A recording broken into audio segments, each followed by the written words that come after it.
Bonjour à toutes et à tous. Nous allons prendre la parole de Dieu dans Hébreux chapitre 9 au verset 28. De même, Christ, qui s'est offert une seule fois pour porter les péchés de beaucoup d'hommes, apparaîtra sans péché une seconde fois à ceux qui l'attendent pour leur salut. Matthieu 24 au verset 36. Pour ce qui est du jour et de l'heure, personne ne le sait, ni les anges des cieux, ni le Fils, mais le Père seul. Verset 44, c'est pourquoi, vous aussi, tenez-vous prêts, car le Fils de l'homme viendra à l'heure où vous n'y penserez pas. Nous avons lu dans Hébreux que le Christ reviendra chercher son Église. Cela n'est pas une fable comme certains peuvent le penser, c'est écrit. Et nous avons lu dans Matthieu que nous ne connaissons ni l'heure, ni le jour de son retour. Seul le Père le connaît. Pourquoi, au jour d'aujourd'hui, certains tardent à donner leur vie au Seigneur? Le jour du retour de Christ, où seras-tu? Iras-tu au ciel retrouver le Père ou resteras-tu ici-bas? Mais ils sont où? Ils sont partis où, mes enfants?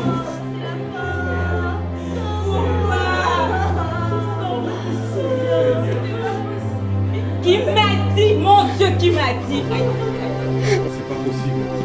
Je crois pas. Toutes ces années que j'ai passées à lire la Bible, à aller à l'église, et ceux qui étaient à côté de moi, on rentrait tous les jours à l'école du dimanche aussi. C'est pas possible.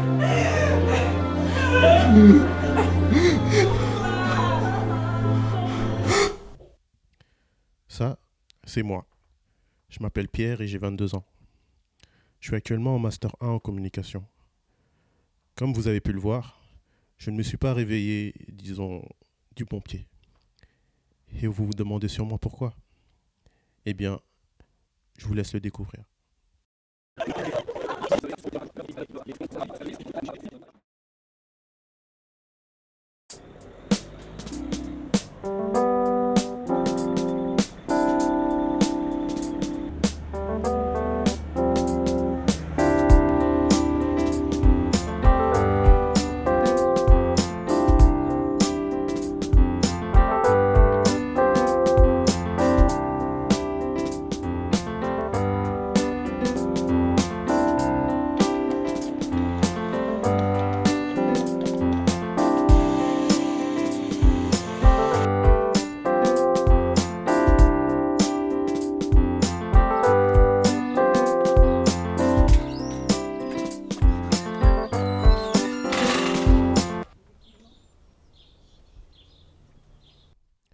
Elle, c'est ma mère, Grâce.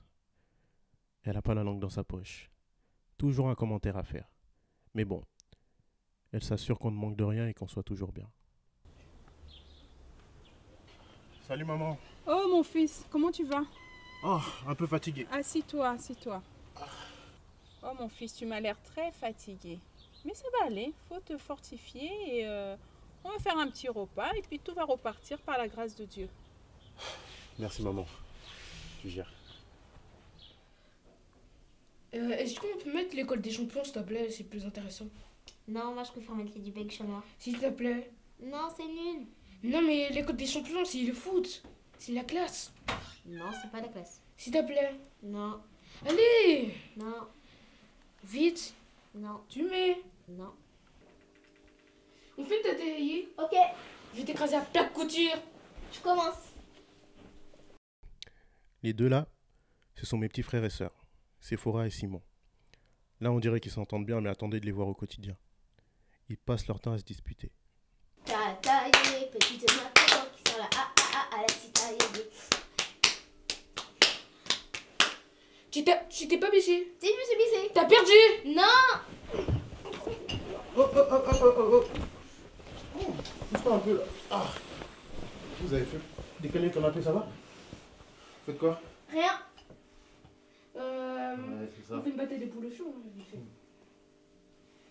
Tu comprends, là je reviens à la télé. Ouais, bon, bah tu me laisses. Au revoir.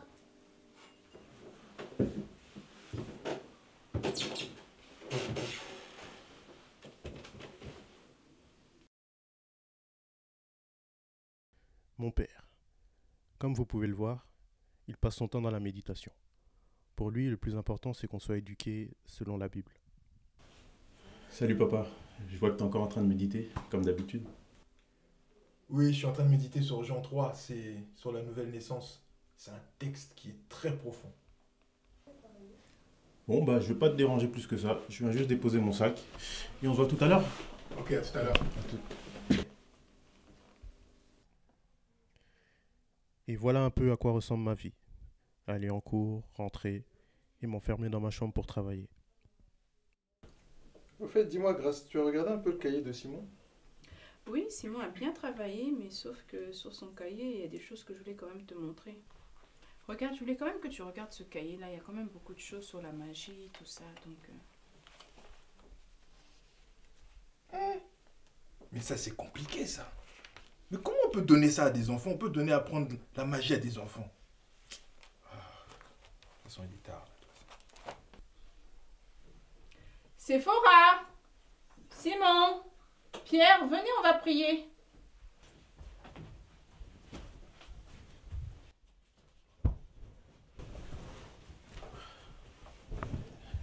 Alors, comment s'est passée votre journée? C'était bien. Et toi, Sephora? C'était bien? Oui, en plus il faisait chaud.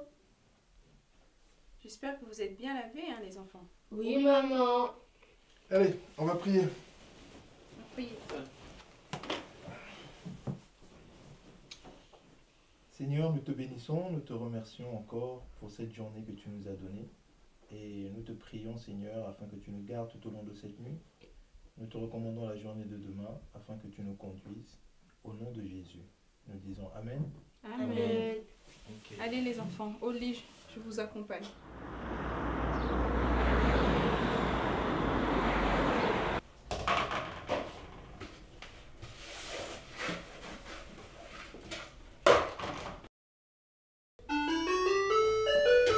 Ça sonne. Oh, bonjour Pierre, entre. Bonjour, Comment tu vas? Et ta famille? tout le monde va bien, je vais bien. Merci, et toi? Par la grâce de Dieu, ça va bien. Tu viens voir Abel? C'est ça. Il est là? Oui, il est en haut, il fait sa répétition. Ok, bah je vais aller le voir, super. Tu peux monter. Merci.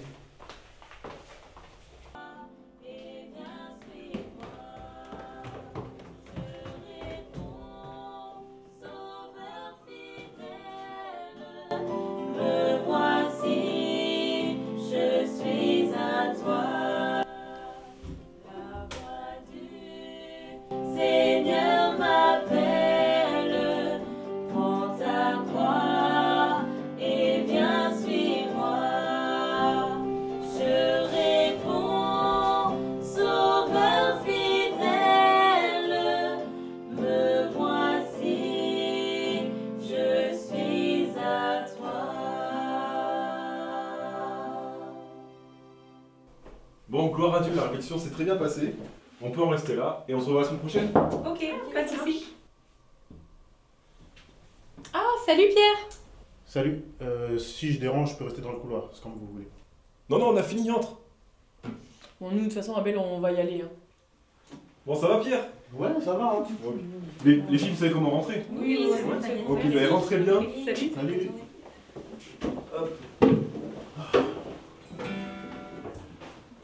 Alors, Ça va bien? c'est un bail, hein. Ouais, ça fait longtemps. Bon, Tu sais, en ce moment, c'est dur avec les cours et tout ça, j'enchaîne pas mal, donc... Mais bon, on fait avec, et toi? ah, moi aussi, entre les cours, le groupe et les activités à l'église, franchement, c'est chaud. Mais tu t'impliques beaucoup dans les activités de l'église. Ah bon? Comment ça? Bah, t'es H24 à l'église, concentre-toi sur ton avenir, sur toi. T'es un super bon musicien, tu pourrais faire le tour du monde et vivre de ta musique. Et pendant ce temps-là, tu passes du temps avec la chorale et on se voit plus. Mais non, tu comprends pas. Si je m'implique autant, c'est parce que je sais en qui j'ai cru. Et c'est par reconnaissance de ce que Dieu a fait pour moi que je lui consacre mon temps. Mais parce que toi, tu crois être bon dans ta situation devant Dieu? Bah oui, j'ai un bon fond, je suis en paix avec tout le monde, j'ai pas de problème, j'aide les personnes en difficulté. Je suis bien aux yeux de Dieu. Ok, tu pratiques de bonnes œuvres. C'est bien d'être quelqu'un qui pratique de bonnes œuvres. Tu fais bien autour de toi, c'est vrai. Mais ce n'est pas suffisant. Tu crois que ça suffira, ça, pour aller au paradis? Pourquoi pas? Je suis pas dans l'impudicité, je vole pas, je me comporte bien. Tu peux pas me comparer avec tous ceux qui volent, qui tuent. Je pense que Dieu fait la différence entre eux et moi. Tu me fais penser à quelqu'un. Ah bon, à qui? Tiens, prends la Bible qui est là. Vas-y, prends-la. Ouvre dans Matthieu 19, à partir du verset 16 jusqu'au verset 24. Tu peux lire si tu veux. Un homme s'approcha et dit à Jésus, « Bon maître, que dois-je faire de bon pour avoir la vie éternelle ?» Il lui répondit, « Pourquoi m'appelles-tu bon? Personne n'est bon si ce n'est Dieu seul. Si tu veux entrer dans la vie, respecte les commandements. » « Lesquels? Lui dit-il. Et Jésus répondit, « Tu ne commettras pas de meurtre, tu ne commettras pas d'adultère, tu ne commettras pas de vol, tu ne porteras pas de faux témoignages, honore ton père et ta mère, et tu aimeras ton prochain comme toi-même. » Le jeune homme lui dit, « J'ai respecté tous ces commandements dès ma jeunesse. Que me manque-t-il encore ?» Jésus lui dit, « Si tu veux être parfait, va vendre ce que tu possèdes, donne-le aux pauvres, et tu auras un trésor dans le ciel. Puis viens et suis-moi. » Lorsqu'il entendit cette parole, le jeune homme s'en alla tout triste, car il avait de grands biens. Bon, et là, tu comprends quoi de ce passage? Je comprends que le jeune homme riche ne voulait pas laisser son argent pour suivre Jésus, tout simplement. Et tu comprends quoi d'autre? En fait, je vois pas le rapport avec moi. Ce que je veux que tu comprennes, c'est que pratiquer les bonnes œuvres et suivre les commandements, c'est bien. Mais ce n'est pas suffisant. En fait, il faut vraiment tout donner à Dieu. Tu sais, pour Dieu, il n'y a pas de petit ou de grand péché. Chaque péché provient de la même source, le diable. Honnêtement, là, avec le passage qu'on vient de lire et l'explication que je viens de te donner, tu crois toujours être quelqu'un de bon? Bon, je vais y aller, j'ai des trucs à faire. On en reparle plus tard. Ah, il est bon ce gingembre. Alors, Simon et Séphora, qu'est-ce que vous avez appris à l'école du dimanche? Dites-moi. On a parlé de Jean-Baptiste. On a appris que Jean-Baptiste était un parent de Jésus, qu'il avait comme mission de préparer la venue de Jésus. C'est aussi lui qui a baptisé Jésus. Oui, et ensuite une colombe est venue se poser sur Jésus. C'est comme ça qu'ils ont reconnu que c'était lui le sauveur attendu. À la fin, le moniteur nous a donné un goûter. Allez, on va débarrasser. Et maman, Vous montez, vous lavez, Ok. brossez les dents. Allez, allez, on fait vite. Allez, on monte. Ok. d'accord.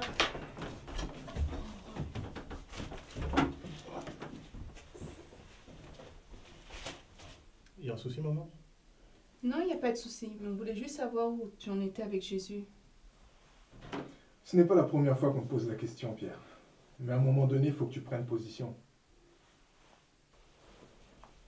Je sais bien, c'est dans mes projets, mais je sais pas, je me sens pas encore prêt. Mais c'est quoi être prêt pour toi? Tu attends quoi? Je sais pas, c'est trop compliqué quand on est chrétien, faut s'investir et tout. Je suis pas encore prêt pour tout ça. C'est bien beau de nous accompagner tous les dimanches à l'église. Le problème avec vous, les jeunes, c'est que vous croyez que vous avez toujours le temps. Mais vous savez que Jésus revient bientôt. À un moment donné, il faut faire le choix. Il faut prendre position. Tu as entendu ce que ton papa t'a dit? C'est pas des blagues, hein? C'est une réalité. Ceux qui ne suivront pas Jésus iront bien en enfer. Je vais y penser. Et bien sur ce, on va prier pour ça alors. Seigneur, nous te prions et nous te recommandons notre fils, Pierre, entre tes mains, Seigneur. Tu connais son cœur et nous prions afin que tu le touches et que tu le ramènes à toi, Seigneur, que tu le convaincs par ton esprit. Au nom de Jésus. Amen. Amen.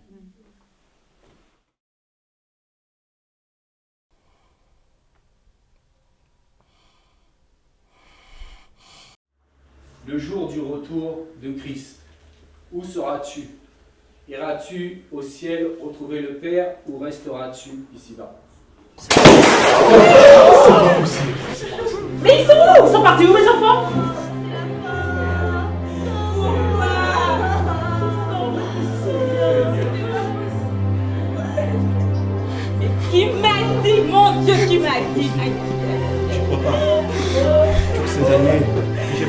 lire la Bible, aller à l'église, et ceux qui étaient à côté de moi, on partait tous les jours à l'école du dimanche aussi.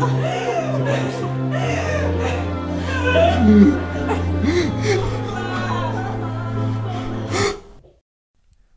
C'est encore moi. Et oui, comme je vous l'ai dit, et comme vous avez pu le voir, mon réveil ne s'est pas passé de la meilleure des façons. Ce rêve m'a particulièrement perturbé car je pensais vraiment être quelqu'un d'irréprochable aux yeux du Seigneur. Et cela malgré les conseils de mes parents ou encore d'Abel. Je pensais qu'aller à l'église et prier le soir avec mes parents me suffirait pour aller au paradis. Vous savez, ce rêve me rappelle un verset de la Bible que mon père me répétait souvent. C'est Job chapitre 33, verset 14. Dieu parle cependant tantôt d'une manière, tantôt d'une autre, et l'on n'y prend point garde. Le Seigneur m'a touché à travers ce rêve, et j'ai finalement compris que ce n'est pas le fait d'aller à l'église, ou encore de prier tous les soirs, ni même de faire partie d'une équipe à l'église qui sauve, mais plutôt de donner son cœur à Christ, de l'accepter comme Seigneur et Sauveur, et de pratiquer ses commandements. Je n'avais pas encore compris tout cela, comme vous le voyez. Regardez plutôt ce qui va suivre.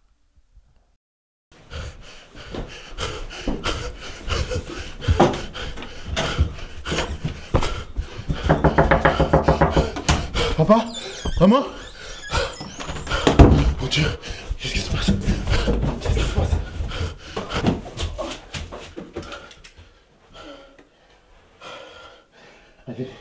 Allez, réponds. Allez. Ah! Oh mon Dieu! Qu'est-ce qui se passe?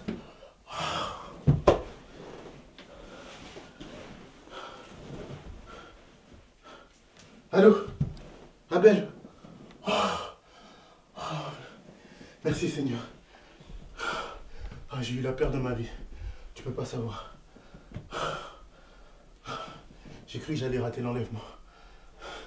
Mais je sais que Dieu m'a parlé. Et je sais qu'il m'aime, Abel.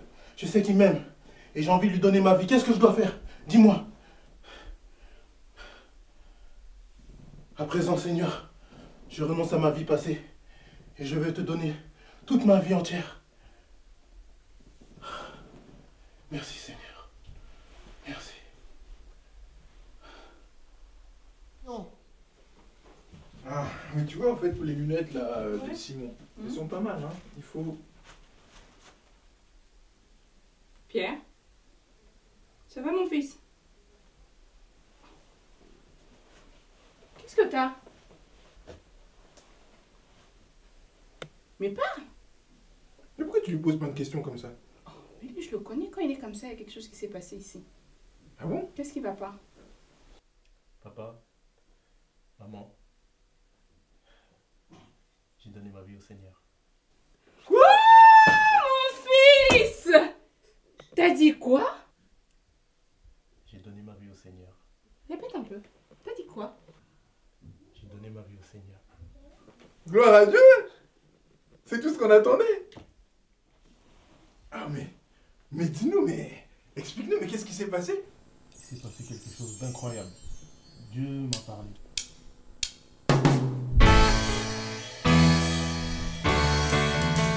J'ai choisi Jésus pour guider ma vie. Mon bien-aimé Jésus, il est à moi, je suis à lui. J'ai choisi Jésus pour guider ma vie. Mon bien-aimé Jésus, il est à moi, je suis à lui. J'ai choisi Jésus pour guider ma vie. Mon bien-aimé Jésus, il est à moi, je suis à lui. J'ai choisi Jésus pour guider ma vie. Mon bien-aimé Jésus, il est à moi, je suis à lui. En marchant dans les chemins, dans les rues, observant tous les passants, chacun suivant sa propre voie, égoïstement, tristement. Mon cœur rempli de tristesse, je me pose autant de questions. Savent-ils qu'un jour ils connaîtront la mort, et qu'après la mort ils feront face au jugement? Moi j'ai choisi Jésus pour guider ma vie. Mon bien-aimé Jésus, il est à moi, je suis à lui. J'ai choisi Jésus pour guider ma vie. Mon bien-aimé Jésus, il est à moi, je suis à lui.